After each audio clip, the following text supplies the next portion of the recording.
Olá, boa tarde a todos. Novamente resolvi fazer um breve comentário por vídeo, ao invés de escrever um texto, para que nós entendamos juntos o que significa a destruição das provas arrecadadas nos computadores dos hackers ou do hacker de Araraquara, conforme a proposta feita pelo ministro Sérgio Moro e anunciada ontem à noite pela imprensa. Acho que agora, aproveitando a forma imediata da notícia, não cabe um artigo mais elaborado, O que para ser mais detalhado ele demandaria tempo, rigor. Assim, a oportunidade do tema, ele poderia estar perdida e nós não poderíamos estar conversando assim tão rápido. E mesmo porque sobre o assunto é farta a literatura, bastando um breve passeio pelo site de busca e o Google, para que a gente possa ver que o assunto é bastante pacífico, seja pela doutrina processual ou pelos tribunais, Então, veja, o ministro da Justiça falou em destruição imediata das provas, visando preservar a intimidade ou sabe-se lá o quê, Enfim, sobre essa justificativa tão inconsistente juridicamente, assim, sem pé nem cabeça, inclusive de se estranhar, mesmo porque é vinda de um ex-juiz federal que atuava em vara criminal, é que vou tentar algumas provocações aqui com vocês. O fato é que no processo penal, ninguém pode ser condenado se não existirem provas que estabeleçam a ligação do suposto autor, o réu no processo, e o fato ilícito que lhe é imputado. Isso porque, como regra constitucional, ninguém pode ser considerado culpado sem esse devido processo, na forma da lei, sem que ele tenha terminado, sendo entendido que esse término se dá após o trânsito julgado, ou seja, quando não existam mais possibilidades a qualquer tipo de recurso. É o que diz a Constituição e é o que dizem as leis. Muito bem. Acontece que para que essas ligações entre os fatos ilícitos e o réu sejam estabelecidas, são necessárias as provas, ou seja, a demonstração através de documentos, pessoas ou perícias que façam o juiz se convencer, através de um salto lógico, que entre os elementos demonstrados e um provável fato que se apura, que o acusado realmente é o seu autor, portanto sujeito às penas da lei.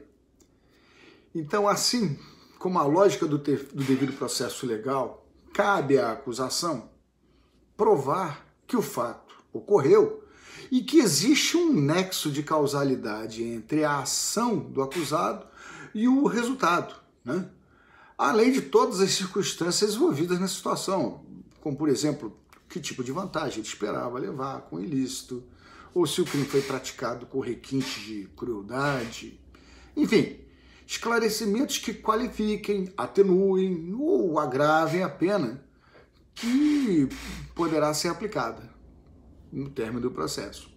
Dessa maneira, é um preceito legal que a prova da alegação caberá a quem fizer. Havendo uma brecha na lei que, ao meu entendimento, viola o princípio acusatório, mas que permite também ao juiz a sua produção de ofício, em nome da busca de uma verdade real, evidentemente inalcançável. Mas agora, não é o tema da produção de prova pelo juiz, então, em outro momento, outra oportunidade, nós podemos até voltar a conversar sobre isso. Mas, enfim, cabe ao Ministério Público ou ofendido provar o fato e, conforme a acusação, demonstrar a culpa do réu. Por outro lado, o acusado não tem obrigação de provar que é inocente, ou seja, quem alega é que deve fazer a prova. Poderíamos dizer que o acusado ficaria inerte, em posição defensiva, de somente rebater o que lhe for apresentado e quando for apresentado. Embora essa lógica tenha certa razão, infelizmente não é bem isso que acontece nas varas criminais e nos tribunais, sendo comum que o acusado tenha que se desdobrar para oferecer provas de sua inocência, ainda, e não raramente, quando as provas de acusação são fracas, genéricas, ou seja, numa forma corrompida do modelo acusatório constitucional, né? Bom, especificamente ao que nos interessa agora, nesse comentário sobre as provas, o Código de Processo Penal, no artigo 158, determina que quando a infração deixar vestígios, é indispensável o exame de corpo de delito, que é aquele exame que recai sobre os vestígios do crime, né? Seja de maneira direta ou de maneira indireta. E o artigo completa que a confissão do acusado não supra o exame, ou seja, toda vez que um crime deixar vestígios materiais que possam ser periciados, essa perícia é obrigatória.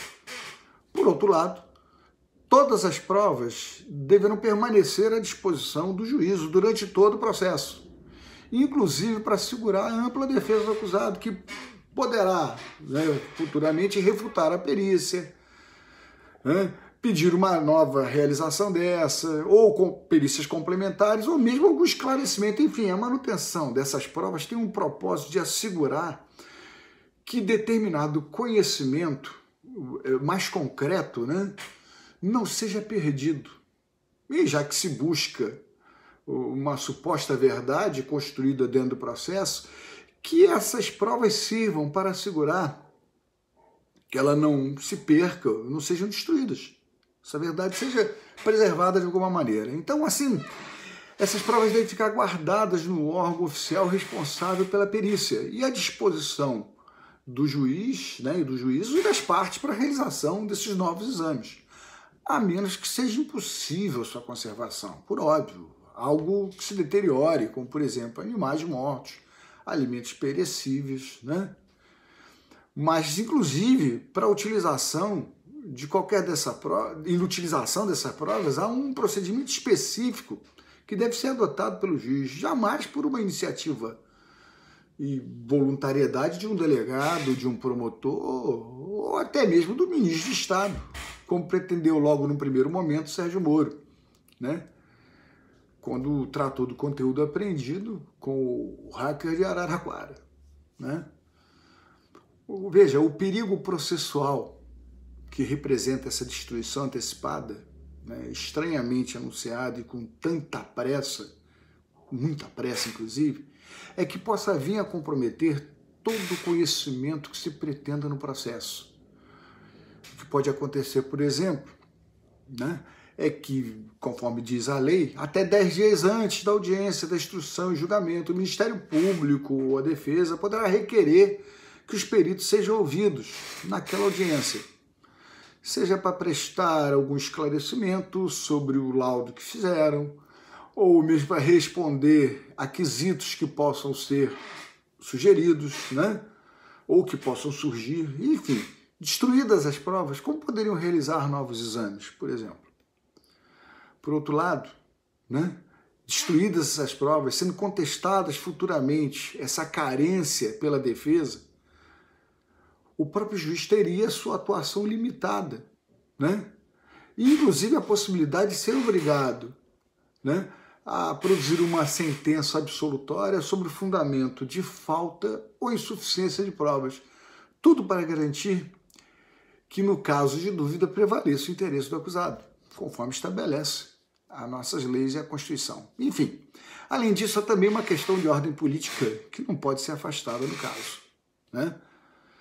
Propondo a destruição antecipada dos elementos probatórios arrecadados, Sérgio Moro pode estar colocando uma pá de cal sobre qualquer possibilidade de esclarecimento sobre os vazamentos da Operação Lava Jato, que vem desgastando sobremaneira, né, sua imagem paladina e moralista, né?